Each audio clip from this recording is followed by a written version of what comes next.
c'est mon tout. Aidez-moi. Je ne vis plus.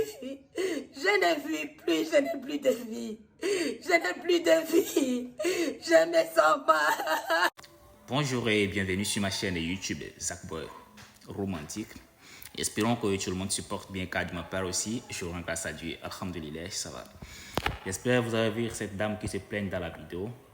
Une femme d'origine congolaise vivant à Kinshasa. Une femme qui aurait battu toute sa vie pour envoyer son unique fille au Canada pour ses études universitaires. Et voilà, elle me fait savoir que depuis le mercredi, elle appelle sa fille. La fille, elle est injoignante. Jusqu'à ce que, d'après les investigations, sa collègue aussi fait savoir à la maman qu'elle n'a pas eu de ses nouvelles. C'est-à-dire une collègue de la même chambre.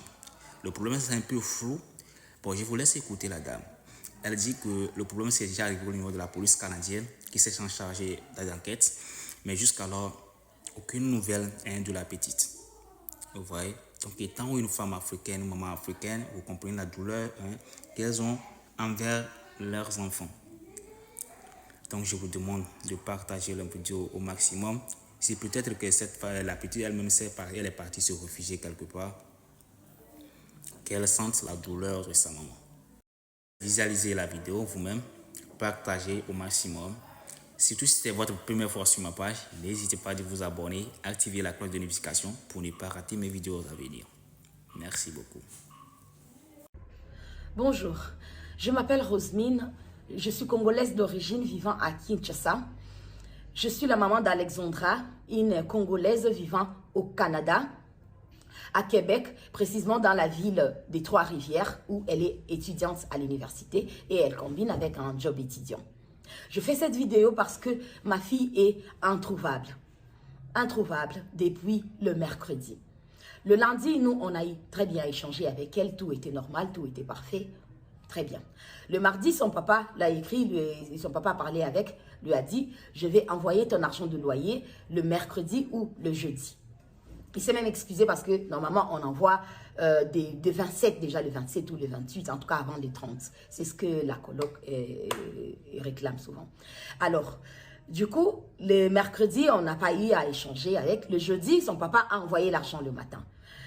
Et après, il a écrit les messages après. Comme toujours, souvent l'habitude, elle a l'habitude de recevoir et puis dire « Ok papa, j'ai reçu, mais là je suis soit à l'université ou je suis à mon job étudiant. Dès que je finis, soit tout de suite après, je récupère ou bien ma journée, elle sera chargée, je vais récupérer demain comme je n'aurai rien à faire. » Ça a toujours été ça. Mais il n'y a pas eu de feedback de sa part. Le jeudi, là, quand on a envoyé l'argent. Mais on s'est dit, bon, comme toujours, parfois elle revient toujours et tout à dire « Non maman, tu sais, j'étais un peu occupée, j'étais au boulot et tout, et j'avais examen, j'étais à l'université, j'étais tout ce qui va avec. » Parce que parfois vous arrivez à parler directement, quand vous vous appelez ou bien quand vous vous écrivez. Parfois aussi il arrive, vous savez, avec les fuseaux horaires, vous pouvez laisser un message et la personne vient vous répondre après ou des heures après, vu le fuseau horaire.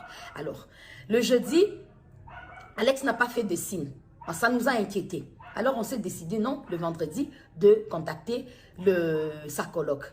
Nous, c'était le matin. Eux, là-bas, c'était le matin. Il fallait attendre qu'ils se réveillent. Nous, c'était à 14h. Là, il était 14h, je crois, 6h chez eux ou 7h. On appelle Louane. Son papa a parlé avec... Mais moi aussi. Moi, je parle de mon appel à moi, à la maman.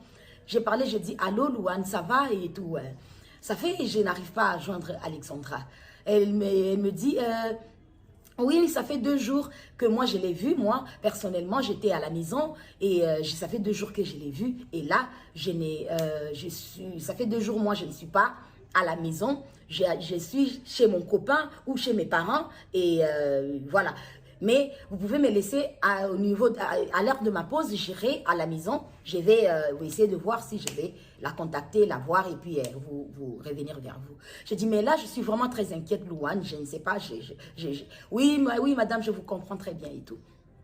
Alors, j'attends un peu et tout, et puis je lui rappelle encore et tout. Je ne suis pas encore partie et tout, mais après, je pars, dites-moi dans combien de temps. Non, dans une demi-heure, peut-être je serai. Ouais. Je dis, ok, d'accord. Après, tout de suite, après, quand on se raccroche, elle m'envoie un SMS, parce qu'avec avec Louane, je ne parle pas sur WhatsApp. C'est juste l'appel normal et tout.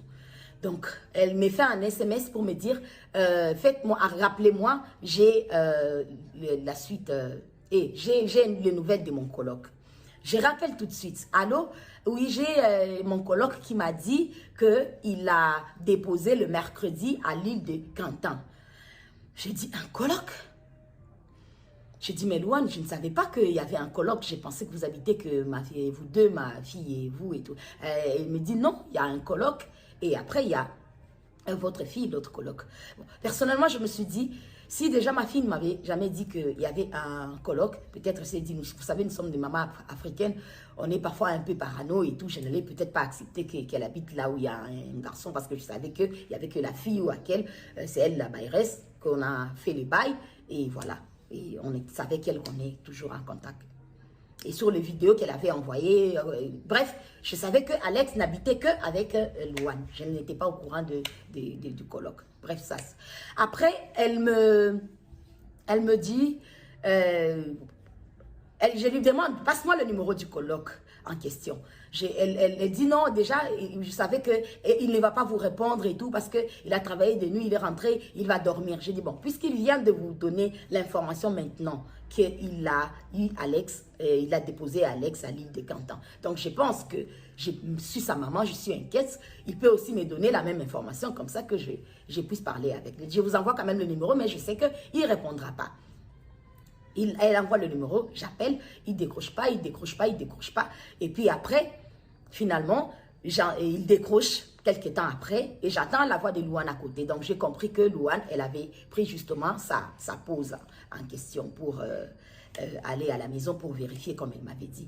Alors il me dit, oui, j'ai déposé votre fille mercredi à 15h40 à l'île de Cantan. C'est là où j'ai déposé votre enfant.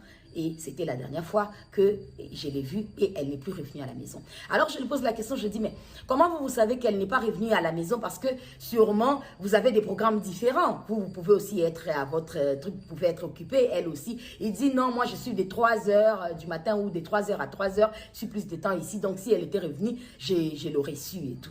Donc, elle n'est pas revenue depuis le jour où je l'ai déposée à l'île de Cantan. Et je me rappelle encore, Louane m'avait dit, pendant qu'on parlait d'abord au téléphone, elle m'a dit, ah tiens, je me rappelle que hier, j'étais venue à la maison, j'ai vu sa chambre, la porte de sa chambre, la porte était ouverte, mais je n'ai pas entendu de bruit, je ne l'ai pas vue elle. Donc, je ne l'ai pas vue elle, la personne. J'ai dit, ah ok, d'accord. Alors, je leur demande, j'ai dit, s'il vous plaît, contactez la police. Comme ça, plaignez-vous que votre coloc, vous ne voyez pas votre collègue, vous n'avez pas les nouvelles de votre coloc depuis le mercredi. Alors, ils me disent non, on ne peut pas appeler la police parce que la police ne prendra pas en considération les amis que le parent. Donc, ça sera mieux vous-même appeler la police et tout. J'ai dit non, mais je préférerais que vous appeliez la police. Maintenant qu'on était en train de parler, ils m'ont envoyé, ils m'ont texté un SMS, le numéro de la police. J'ai dit, mais j'aurais quand même aimé que vous aussi, vous appelez la police et après, comment je vais appeler la police? Vous dites à la police que sa maman aussi s'est plaint auprès de nous et c'est comme ça qu'on vous appelle pour savoir comment est-ce que, voilà, on fait la plainte en fait, ensemble. Ils ont dit, bon, c'est ils avaient dit au téléphone non, mais bon, après, j'ai raccroché pour moi, trouver la solution de comment trouver à appeler la police. Et après, je reçois le message de Louane qui me dit, voulez-vous me rappeler? J'ai rappelé directement et tout. Elle me dit, la police est là, on a dû contacter la police. Alors, je prends la police. Et il me demande, hey, oui, madame, il pose la question normalement et tout. Quand est-ce que vous avez eu votre fille pour la dernière fois? Comment est-ce qu'elle s'appelle? Donnez-nous son numéro de téléphone, tout ce qui va avec. Et tout, vous savez tout ce qu'on demande et tout. J'ai tout donné, tout ce qui était comme information et tout ça. Et la police m'a dit, rappelez-nous dans 15 minutes. Ok, j'ai raccroché dans les 15 minutes. Vous savez, une maman j'étais là dans les 15 minutes. Je rappelle dans les 15 minutes et la police me dit, le téléphone de votre fille a émis pour la dernière fois le mercredi à 15h. Alors, je dis, depuis le mercredi à 15h, oui, depuis le mercredi à 15h que ça a cessé d'émettre. Mais depuis tous ces temps-là, elle recevait en fait son SMS, ça faisait toujours deux traits, tous les vendredis là en question. Parce que là, quand je sais que je vous parle là où je parle avec la police, c'est déjà genre vendredi à l'heure de chez nous, peut-être à 16h, 17h, 18h, un truc comme ça.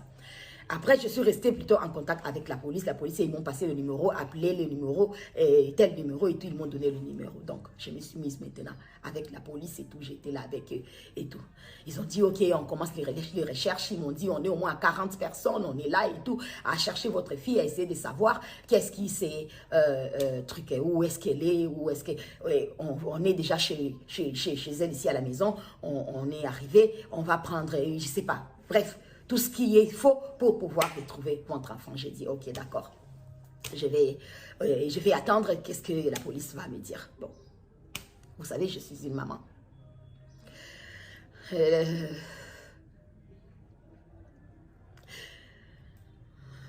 J'ai envoyé ma fille au Canada pour aller étudier parce que le Canada, c'est un très beau pays, un très bon pays qui offre des choses tellement meilleures, qui offre la sécurité déjà premièrement. Et c'est par là que j'ai voulu que ma fille aille là-bas. C'est mon seul et unique enfant. C'est le seul enfant que j'ai eu.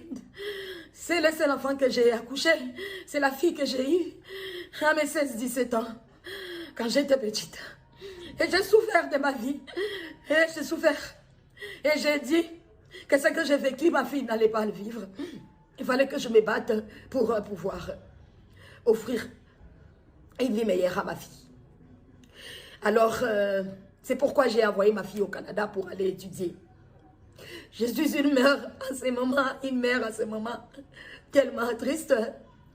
Mais Alex, je m'arrête de dire, ma fille, reste forte. Je n'arrêterai pas de te chercher jusqu'à ce que je te retrouverai, mon enfant, mon bébé. On a un slogan, ma fille et moi. Alex et maman contre le monde entier. Et je lui dis toujours, si quelque chose t'arrive, qu'est-ce qui m'arrivera à moi? Elle répond, tu vas mourir. Oui, Alexandra, je vais mourir. Hein. Je vais mourir, hein, mon bébé. Parce que j'ai passé dans les messages, comme je vous dis, les téléphones, les WhatsApp de ma fille, a continué à passer tous ces vendredis-là, depuis là toute la journée, jusqu'à le dernier message à 1h05 devant la nuit de vendredi à samedi, que plus rien entrait, comme si elle était sur Internet et puis on a coupé Internet, ou soit le téléphone est tombé l'obat, parce que déjà, l'appel déjà normal ne passait plus. Et la police aussi avait déjà vu que le téléphone avait cessé d'émettre depuis le mercredi. Donc, déjà, vous voyez la panique. Et déjà, on était encore dans l'espoir à voir comment est-ce qu'elle répondait, comment est-ce qu'elle recevait sur les SMS et tout. Mais ce que j'ai trouvé bizarre, c'est que connaissant ma fille, parce que c'est mon bébé, c'est ma princesse, c'est mon enfant, tout ce que j'ai eu, ou tout ce que j'ai fait, ou tout ce que j'ai été dans mon passé, où je ne sais pas ce que je peux dire comme adolescente, comme je ne sais pas quoi, j'ai dit, ma fille ne vivra pas la souffrance que moi j'ai vécue. Ma fille ne vivra pas tout ce qui est noir, tout ce qui est quoi que ce soit. Et c'est une fille que j'ai élevée dignement. Pour ceux qui connaissent Alex, c'est pas qu'elle est antisociale, mais c'est quelqu'un qui est tellement réticente, qui est tellement polie, qui aime tellement les gens et qui est serviable, qui est bienveillante, qui aime Dieu, qui prie beaucoup.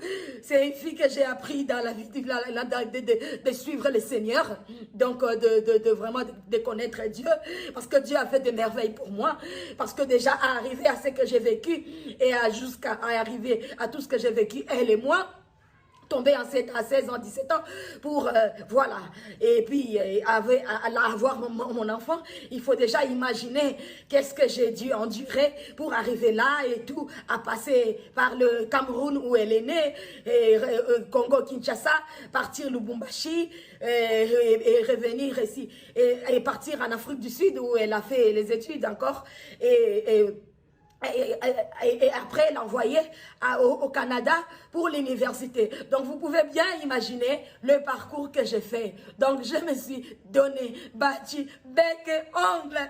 Moi je ne vis que pour mon enfant. Je ne vis que pour ma princesse. Je ne vis que pour mon enfant. Alors je demanderai à toute personne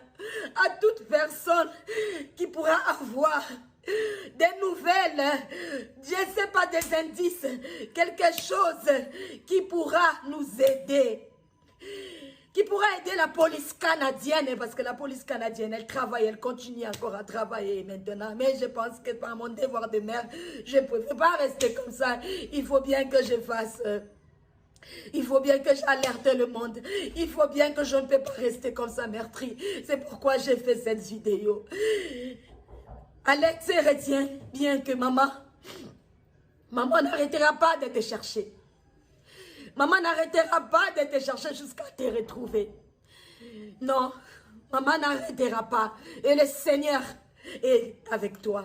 Le Seigneur sera toujours avec toi. Et le Seigneur ne va pas t'abandonner. Le Seigneur ne va pas m'abandonner moi. Le Seigneur ne m'abandonnera pas. Alors je vous en supplie, aidez-moi à retrouver ma fille. Aidez-moi à retrouver mon bébé. Cela fait des jours que je ne bois pas, je ne mange pas, je ne dors pas, je ne sais même plus comment fermer l'œil ni comment vivre. Je demande à tous ceux qui vivent à Trois-Rivières, s'il vous plaît, aidez-moi à retrouver mon bébé. À toute personne qui a des nouvelles d'elle, aidez-moi à retrouver cette fille, cette jeune fille qui est venue au Canada parce que c'est un beau pays, c'est un bon pays qui offre tellement de choses. Un pays avec beaucoup de sécurité, un pays pour un avenir meilleur, comme j'ai toujours dit, comme je lui ai toujours dit. Je dis ce que j'ai pas eu.